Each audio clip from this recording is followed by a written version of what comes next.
அஸ்ஸலாமு அலைக்கும் ரஹ்மத்துல்லாஹி பரகாத்துஹு.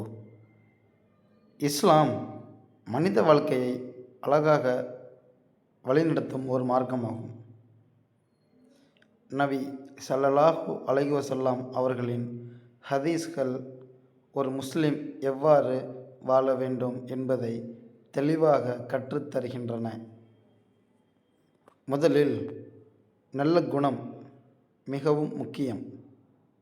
ஒரு மனிதனுக்கு நல்ல குணம் மிகவும் முக்கியம்.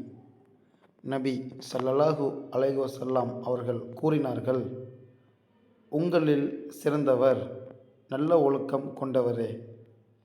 நபி ஸல்லல்லாஹு அலைஹி வஸல்லம் அவர்கள் என்ன சொல்லியிருக்காங்க? உங்களில் சிறந்தவர் நல்ல ஒழுக்கம் கொண்டவரே. எனவே அனைவரிடமும் அன்பாகவும் மரியாதையாகவும் நடந்து கொள்ள வேண்டும். அடுத்து உண்மையை பேச வேண்டும். பொய் பேசுவது இஸ்லாத்தில் கண்டிக்கப்படுகிறது. உண்மை மனிதனை நன்மையின் பக்கம் அழைத்துச் செல்லும், நன்மை சொர்க்கத்தின் பக்கம் அழைத்துச் செல்லும் என்று நபி ஸல்லல்லாஹு அலைஹி வஸல்லம் அவர்கள் போதித்தார்கள். உண்மையை மட்டும் பேச வேண்டும். பொய் என்றால் அமைதியாக இருத்தல் நல்லது என நபி ஸல்லல்லாஹு அலைஹி வஸல்லம் அவர்கள் கூறினார்கள். மேலும் பெற்றோர்களை மதிக்க வேண்டும். அவர்களுக்கு பணிவிடை செய்வதும் அவர்களுக்காக துவா செய்வதும் ஒரு முஸ்லிமின் முக்கிய கடமையாகும். அண்டை வீட்டாரிடம் நன்றாக நடந்து கொள்ளுங்கள் என்றும் நபி ஸல்லல்லாஹு அலைஹி வஸல்லம் அவர்கள் வலியுறுத்தினார்கள். அண்டை வீட்டாருக்கு தீங்கு செய்யாமல் அவர்களுக்கு உதவுவது சிறந்த பண்பாகும்.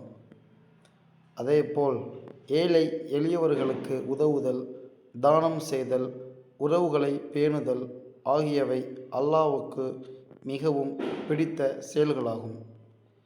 இறுதியாக ஒரு முஸ்லிம் தினமும் தொழுகையை பேணி குர்ஆனை ஓதி அல்லாஹ்வை அதிகமாக நினைத்து வாழ வேண்டும்.